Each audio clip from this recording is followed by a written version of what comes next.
ખાંડની બદલે અમે ગોળ લઈએ છીએ કે મધ લઈએ છીએ કે સાકરનો ભૂકો નાખીએ છીએ અથવા તો અમે શુગર ફ્રી નાખીએ છીએ, તો શું વિકલ્પ છે જે ગળપણની જરૂરી હોય અને વજન ઘટાડવાવાળા પેશન્ટ ક્યારેક ગળપણ માટે કે પોતાની ગળાશ મીઠાશ માટે કાંઈ લેતા હોય તો શું હેલ્ધી છે, શું લઈ શકાય, શું ન લઈ શકાય, એના બાબતે આપણે અહીં ચર્ચા કરશું. તો ખાસ કરીને એવું સાંપ્રત સમાજમાં એવી એક ચર્ચા છે કે ભાઈ ગોળ અને મધ એ હેલ્ધી વસ્તુ છે અથવા તો સાકર છે એ નાખી શકાય, એમાં કાંઈ વાંધો નથી. તો હરેક બાબતની આજે આપણે કેલેરી કેટલી મળે અને એક ચમચી એપ્રોક્સ માપ પ્રમાણે હું તમને સમજાવી રહી છું કે ખાંડ અને ગોળ કે ખાંડ અને મધ એવી કમ્પેરિઝન પહેલાં આપણે કરીએ તો ખાંડ છે પ્રોસેસથી બનતી વસ્તુ છે, એવી જ રીતના ગોળ છે એ પણ પ્રોસેસયુક્ત વસ્તુ છે.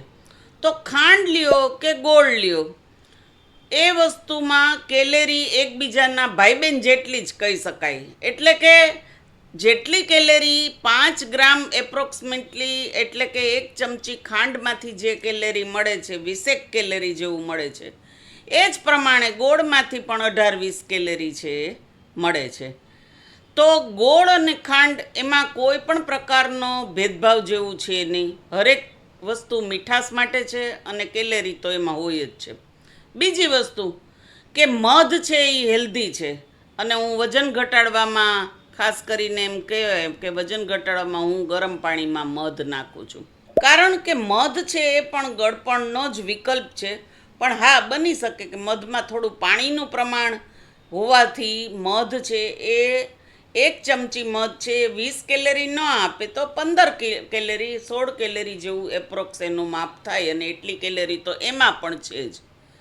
તો મધ અને ગોળ કે ખાંડ અને ગોળ અથવા તો સાકર જેને કહેવાય છે મિશ્રી કહેવાય છે કે ધાગા સાકર જેને કહેવાય છે, એમાં પણ 18-20 કેલેરી 15-20 કેલેરી જેવું તો એપ્રોક્સ માપ નીકળે જ છે. તો હવે પ્રશ્ન એ રહ્યો કે મીઠાશ માટે અમારે શું વિકલ્પ પસંદ કરવો. તો મેં આમાં ખાસ આપણા આગલા વિડીયો પ્રમાણે મેં સમજાવેલું છે, વજન ઘટાડવાની શૃંખલાના અનેક વિડીયોની અંદર સમજાવેલું છે કે પોતે જ પ્રમાણ માપ અને પ્રમાણ વસ્તુનું ભાન રાખીને જ એ વસ્તુ લેવી જોઈએ. દરેક વસ્તુમાં આપણી અવેરનેસ જ આમાં કામ કરે છે. ખાસ કરીને આપણને ખબર હોવી જોઈએ કે જ્યાં બિનજરૂરી જેને કહેવાય કે શુગર છે એ આપણે એવોઇડ જ કરવી જોઈએ. ઘણી વખત એવા પણ મારી પાસે પ્રશ્ન આવે છે, પેશન્ટ આવતા હોય કે ભાઈ મારે હું બહુ એક નાનકડી અડધી જ પ્યાલી હું ચા પીઉં છું પણ કેટલી વાર. તો ઘણા એમ કહેતા હોય કે ના મારે તો સવારમાં એક વખત જ ચાય જોઈએ. તો ઘણા એમ કહેતા હોય કે ના મારે તો થોડી થોડી હોય તો 8-10 વખત ઓફિસમાં પીવાઈ જતી હોય. તો 8-10 વખતમાં તમે કેટલા પ્રમાણમાં ખાંડ લ્યો છો એ વસ્તુ અહીં મહત્ત્વની છે. ઘણા એક કપ ચાની અંદર મેં 4-4 ચમચી શુગર નાખતા પેશન્ટે જોયા છે અને ઘણાને અડધી ચમચીમાં હસબન્ડ વાઈફની બંનેની ચા થઈ જતી હોય છે. તો ત્યારે આપણે વિષય એ આવે છે કે ભાઈ 4 ચમચીવાળા બિનજરૂરી કારણ વગર 100 કેલેરી તો સવારના ચામાં જ ઇન્ટેક કરી લે છે, જ્યારે હસબન્ડ વાઈફ જે બે છે એ પોતાને એક કપમાં માત્ર અડધી પોણી ચમચી જ નાખે છે. તો એમાં જે શુગર જાય છે એનું પ્રમાણ નેગ્લિજિબલ છે કમ્પેરેટિવલી. જે બીજું પેશન્ટ છે એ 4-5 ચમચી શુગર છે એ એક કપ કોફીમાં કે ચામાં કે એમ નાખી દે છે. તો આફ્ટર ઓલ દરેક વસ્તુ છે એ નુકસાનકારક છે. વધારે પડતી શુગર કે વધારે પડતું મીઠું એ દરેક વસ્તુ નુકસાનકારક છે. આપણે કેટલું લેવું, કેટલા પ્રમાણભાન પ્રમાણે લેવું અને કેટલું આપણે દિવસમાં કેટલી વાર લેવું એ આપણા ઉપર વિષય છે. છેલ્લી બાબત આપણે જે આમાં આવે છે કે sugar free tablet. Sugar free tablet અત્યારે એક વસ્તુ એ ચાલે છે કે ભાઈ શુગર ફ્રી ટેબ્લેટ છે એ પ્લાન્ટ બેઝ છે. એમાં પણ ઘણી વસ્તુ આવે છે કે બ્રાઉન શુગર હોય કે ઘણી વખત કોપરાના ઝાડ એટલે કે કોકોનટના ઝાડ ઉપરથી કોકોનટ શુગર આવે છે કે મોંગ શુગર આવે છે કે સાદી શુગર ફ્રી ટેબ્લેટ આવે છે. Plant base green sugar free tablet આવે છે. હા, આ વસ્તુમાં થોડી જેને કહેવાય કે નગણ્ય શુગર હોય છે, કે જેને કેલેરીમાં જો ગણીએ તો 0 થી 4 કેલેરી એક કે બે ટેબ્લેટમાં મળતી હોય છે. જો આપણને ફાવતી હોય અને આપણને એ અનુકૂળતા આવતી હોય તો પ્લાન્ટ બેઝ જેને કહેવાય છે કે સ્ટીવિયા, તો સ્ટીવિયા બેઝ આપણે ક્યારેય લેવી હોય તો એ આપણા શરીરમાં ખોટી શુગરને જાતી અટકાવે છે. તો ઘણાના ઘરમાં એવું હોય છે કે ડાયાબિટીસ હોય કે ન હોય, એ લોકો એક્સ્ટ્રા શુગરને કંટ્રોલ જ કરતા હોય છે. તો આ જે વસ્તુ છે એમાં આપણે ઘણી વખત એ પણ મને પ્રશ્ન બહુ પૂછવામાં આવે છે કે અમારા ઘરમાં બહારની મીઠાઈ તો ન આવે, પણ અમે ગોળવાળી મીઠાઈ છે એ અમારા ઘરમાં એક્સ્ટ્રા ગોળ નાખેલી મીઠાઈ પણ હોય છે.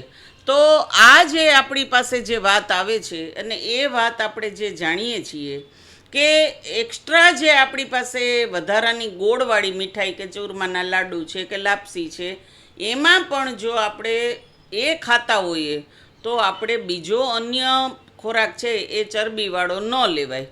તો ગોળ સારો છે અને ખાંડ ખરાબ છે એ સબ્જેક્ટ અહીંયા નથી, પણ હરેક વસ્તુ માપ, પ્રમાણ અને એની સાથે જ્યારે તમે એ હેવી વસ્તુ લ્યો છો ત્યારે તમે બીજી અન્ય વસ્તુને કેમ કટ ઓફ કરી શકો, કેમ તમારે ઓછી કેલેરી લેવી, એની સાથે આપણે બીજું શું હેલ્ધી વસ્તુ લેવી અથવા તો એ વસ્તુને આપણે કેમ એવોઇડ કરવી, આ પણ બધું આપણે વજન ઘટાડવાની જ્યારે વાત ચાલતી હોય ત્યારે આપણે થોડુંક ધ્યાન, પ્રમાણ અને માપનું ખાસ ધ્યાન રાખવું.